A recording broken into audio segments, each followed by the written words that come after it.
Ha? Pera? Main ka na? Main ka na? Ha? Main ka na? Main ka na? Ha? Anong gagawin mo sa pera? Bibili mo ng... Ha? Anong bibili mo? Ha? Nag-almusal ka na? Ha? Oh? Kasya ba yan? Yan, kawawa po siya. Di pa nag-almusal.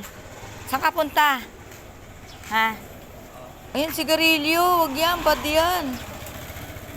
May sindi. Ang binigyan mo.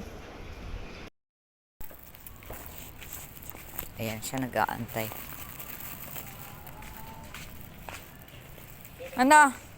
Ang talaga sa dos. Ano mo dos? Tinapay na lang. Ha? Tinapay na lang. Gusto mo? Ha? Huwag ka bibili ng ano. Bad yun ha. Oh. Tinapay. Ayaw. Ayaw mo tinapay? Hindi ka kumakain? Ha? Tinapay oh. Tinapay oh. Para bibigyan kita ulit mamaya ng dos. Ha? Oh. Kumain ka muna tinapay. O, tinapay mo na. Oo. Kumain ka muna. Sige, kainin mo ha. Gusto ko nakita mo kinakain mo. Para bibigyan kita ulit ng dos. Ha? Ha? Yan, bait. Upo ka muna. Dito oh, upo ka oh. Bait naman pala eh. Yan. Kape, gusto mo? Kape? T-Ides. Pahingin kape. Kape? Kahit konti lang, te. Nainom ka talagang kape? Baka hindi ka nainom. Anin mo yung stick? Ba't ang dami? Ha? Ang ginagawa mo sa stick? Ha? Anong ginagawa mo sa stick? Ang iipon siya ng stick? Ayan po siya. Ayaw niya pong magkape. Kape? Tama? O, kape daw, te. Kape. Ubos mo na yung pandesal. Ang galing ah. Naubos mo? Sige, ubusin mo yung kape. Para mainitin yung sikmura mo. Doon ka na lang lagi sa magtambay, no? Sa sampalok, no? No, para malamig, no? Dito mainit na yung mamaya. Sige, ubusin mo na yung kape mo. Tinapay, gusto mo pa? Ha? Tinapay? Wala ba ng kape? No? Oo daw.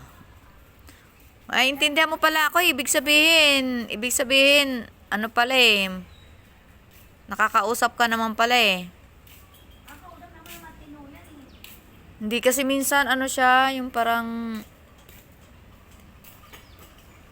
Ubusin mo na yung kape mo.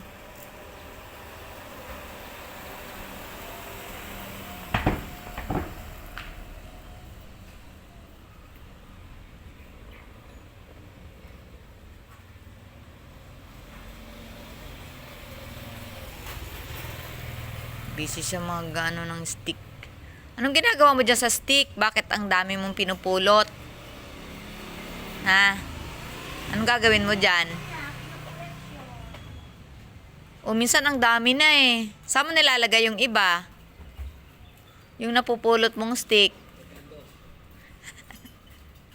Si Dos. Tawag po dito sa amin yan si Dos. Kasi mahilig siyang manghingi ng dos. Iniipon niya po yung dos. Oh, pagkain na lang. Dapat pinagugupitan niya, no? Ang haba na ng buhok. Hindi mo, pag nagkapera tayo. Wala na kasing nanay at tatay yan siya eh. Alam mo yung yung nanay niya na lang talaga yung nag-aalaga sa kanya noon. Ay namatay na yung nanay. O yeah, wala nang nag-aalaga. Tapos yung mga kuya at ate, ganun din ang sitwasyon.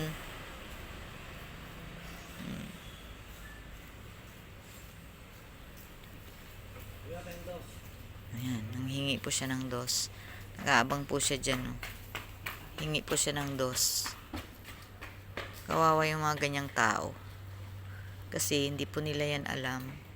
Ganyan na po sila. Kaya maswerte tayo na kompleto yung pag-iisip. Na ganyan tayo.